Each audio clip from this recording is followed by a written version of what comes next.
Hey, what's going on? You know who it is. You know what it is. All right, you guys, peep game. Man, you cannot make this stuff up. This is just hilarious. Now, keep in mind, I talked about this a while back. You know, we already know the Legion of Spence is going to make excuses or they not going to say nothing because once again, they got egg on their face and they look like the clowns that they really are.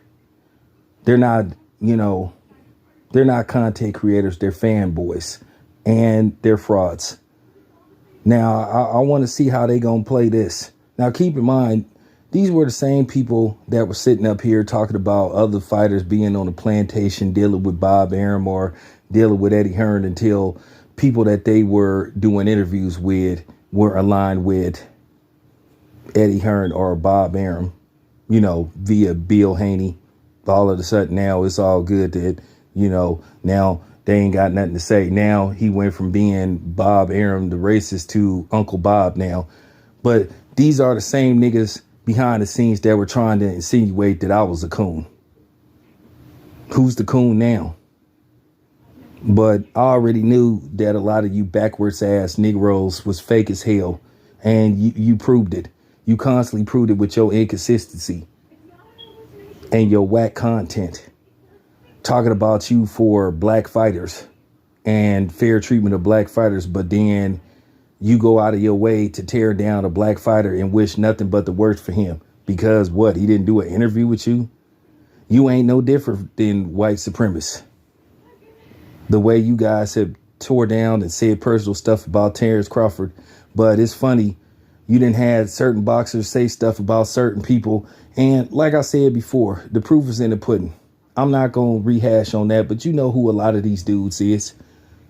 Keep listening to these dudes because they keep humiliating themselves and they keep, you know, exposing themselves for their hypocrisy and their foolery. And they be on some bozo stuff and keep thinking that somebody's scared of y'all. I don't know where you got that. I don't know where you got that from. I mean, for real. But like I said before, let's see how the Legion of Spence plays this one off. They probably not going to say nothing, or they're going to try to somehow try to make that. I guess they're going to make that Terrence Crawford's fault too. Or they'll blame it on Russell Westbrook. You know, now keep in mind this, you know, keep in mind Errol Spence constantly, you know, puts his foot in his mouth. Keep in mind, this is the dude that said he was his own boss and Terrence Crawford on the other side of the street, and he don't even have control of his own career. He can't make no move unless Al Heyman approves it. But then Terrence Crawford becomes his own boss. Then all of a sudden they playing games with the dude. And then these dudes don't want to tell the truth because they fanboys. And then they got personally invested in one dude. But this is hilarious. This is hilarious. They keep in mind Jerry Jones was one of the main culprits that, you know, played a pivotal role in getting Colin Kaepernick ostracized out the league.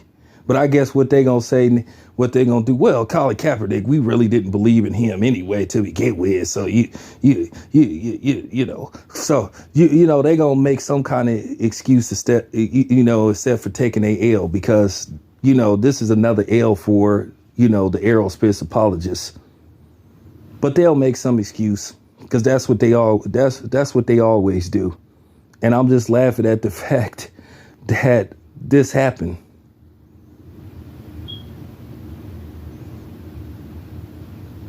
So let me get this straight.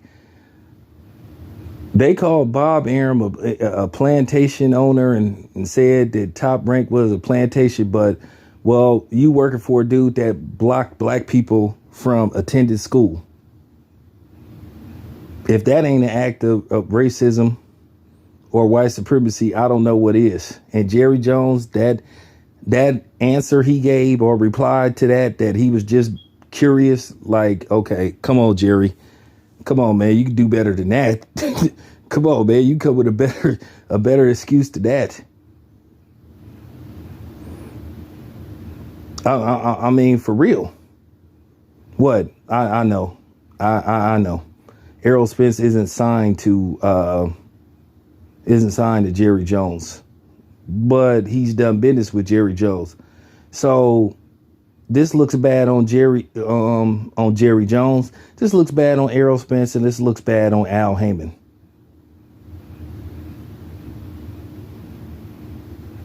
Really does.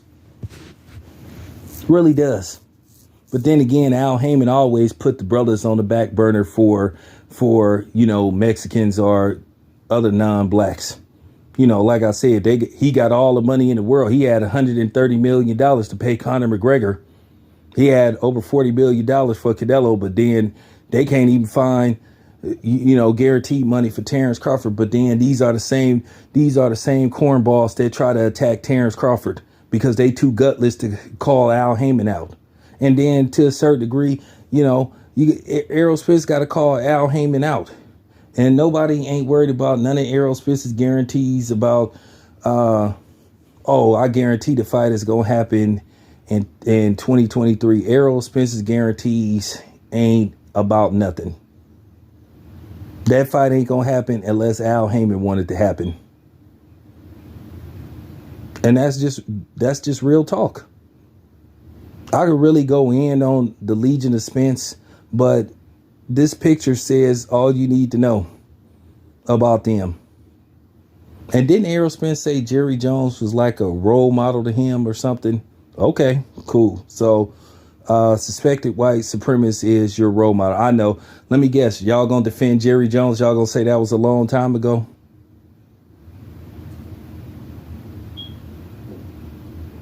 What excuse y'all gonna come up with? How y'all gonna explain this? But for real, y'all listen to these hypocrites. These are the people that y'all listen to.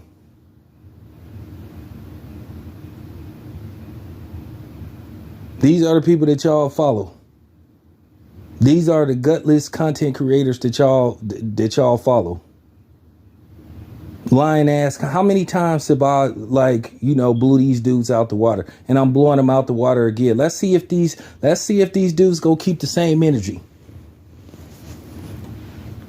Let's see if they go keep the same energy for real. I'm just saying. I'm just saying, like I told you guys, it ain't about blackness. It's about access. Like I said, as long as these dudes can do interviews with these dudes, they don't care who their promoter is. Like I said, all that changed. All of a sudden, Bob Arum went from being a suspected racist to now he's Uncle Bob. Now that he's dealing with certain people that people deal with. And like I said before, it's funny. And then the funny part about it was you had some of these fake ass niggas trying to attack me and trying to call me, insinuate that I was a coon.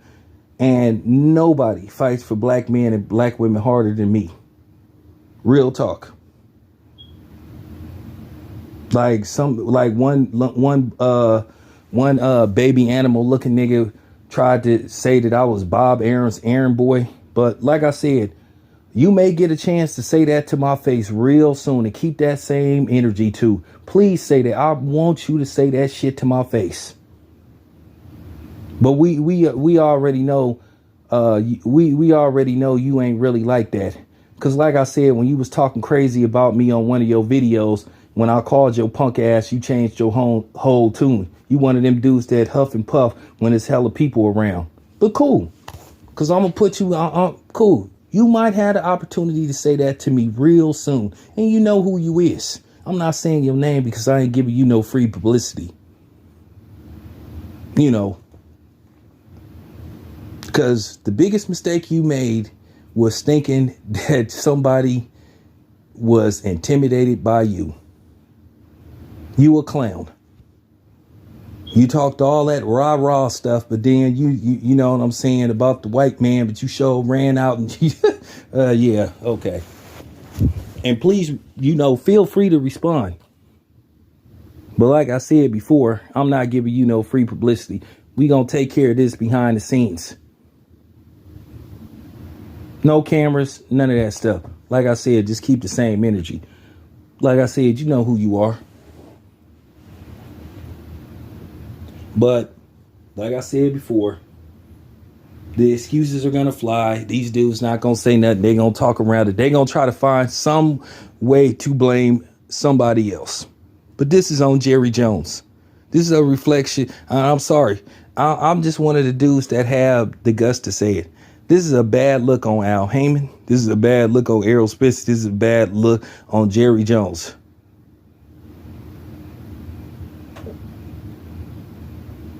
And like I said, I want to see if the media gonna keep the same energy, and I'm gonna see if the pro-black committee is gonna keep the same energy, because you know they love getting to decide who black and who not black. They only, like I said, they only play that black card when it's convenient. One thing about me, I stay consistent talking about stuff that's going on in the community. Real talk. So let's see. Let's see what they do. Let's see what these dudes do. Let's see. Let's see them try to explain this. Let's see what excuses they gonna come up with for this one. And this ain't really no personal attack on Errol Spence, but this is the people that follow him, that always like sitting up there babying him up. And like I said, some of y'all, some of the biggest, like for real. Some of y'all act like black white supremacists, the way y'all then tore down Terrence Crawford. Like I said, y'all didn't really want this fight to happen. You know why? Because every time Terrence Crawford fought, y'all was rooting against him. You was rooting against him when he fought Sean Porter. You was rooting against him when he fought the Mean Machine. You was rooting against him when he fought Kell Brook. But y'all want to see this super fight so bad. But every fight you was rooting for him to lose. Okay, that makes a lot of sense. But I ain't finna spend my time continuing to talk about this. You know what I'm saying? You know who these dudes are, man. You know who these dudes are. Keep that same energy, though. Keep that same energy. Keep that black fist in the air. You know, since, like I said, you love to be, since you love to play the black card. Since you was talking that plantation shit. Okay. Can't wait. It's your boy Town Biz. I'm out.